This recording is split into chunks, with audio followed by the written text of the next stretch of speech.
Okay. போன ஷார்ட்ஸ்ல வந்து reservation பத்தி பார்த்துட்டு இருந்தோம். மண்டல் கமிஷன் எப்படி உருவானுச்சு அப்படின்ட்டு. போராட்டம் வரையும் பார்த்தோம். அடுத்து நெக்ஸ்ட் கவர்மெண்ட் வந்தாங்க. நெக்ஸ்ட் கவர்மெண்ட் என்ன சொன்னாங்கன்னா, ஓபிசிய வந்துட்டு நம்ம அட்வான்ஸ்டு ஓபிசி, பேக்வர்ட் ஓபிசி அப்படின்ட்டு 2ஆ பிரிக்கணும் அப்படின்னு சொன்னாங்க. அட்வான்ஸ்டு ஓபிசி வந்துட்டு ரிசர்வேஷனுக்கு எலிஜிபிள் கிடையாது. பேக்வர்டு ஓபிசி வந்து ரிசர்வேஷனுக்கு எலிஜிபிள். பேக்வர்டு ஓபிசின்னு நார்மலாக இப்போ இருக்குது. இந்த அட்வான்ஸ் ஓபிசிங்கிறது தான் லேட்டராக வந்து கிரீமி லேயர் கான்செப்ட் அப்படின்ட்டு சொல்லிட்டு சொல்ல ஆரம்பிச்சாங்க.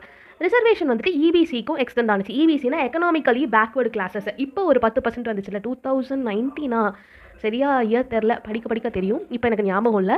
ரிசர்வேஷன் வந்துட்டு அவங்களுக்கு எக்ஸ்டெண்ட் ஆக ஆரம்பிச்சது எப்போ 1990க்கு அப்புறமா அதை வந்து கொண்டு வந்தாங்க. 10% வந்து யார் எஸ்சியில் இல்லாதவங்க, எஸ்டியில் இல்லாதவங்க, ஓபிசியில் இல்லாதவங்க, எக்கனாமிக்கலி பேக்வர்டு கிளாஸாக இருக்காங்களா அவங்களுக்கு 10% கொடுக்க ஆரம்பிச்சாங்க. பட் அதை வந்துட்டு எடுத்துட்டாங்க. அடுத்து இந்த ஜட்மெண்ட் வந்து கரெக்டா, இந்த அட்வான்ஸ்டு ஓபிசி, பேக்வர்டு ஓபிசி, இது எல்லாமே இபிசி, இது எல்லாமே கரெக்டா அப்படின்னு சொல்லிட்டு இந்திரா சஹானி கேஸ்ன்னு சொல்லிட்டு ரொம்ப இம்பார்ட்டண்ட்டான ஒரு கேஸ். அந்த கேஸில் வந்துட்டு ஒரு 9 ஜட்ஜ் பெஞ்ச் வந்து அதுக்கு வந்து தீர்ப்பு சொல்லியிருப்பாங்க. ஒரு எலாபரேட்டான ஒரு டீட்டெயிலான ஒரு தீர்ப்பு சொல்லியிருப்பாங்க. அந்த வீடியோ நம்ம நெக்ஸ்ட்டு ஷார்ட்ஸில் பார்க்கலாம். தேங்க்யூ.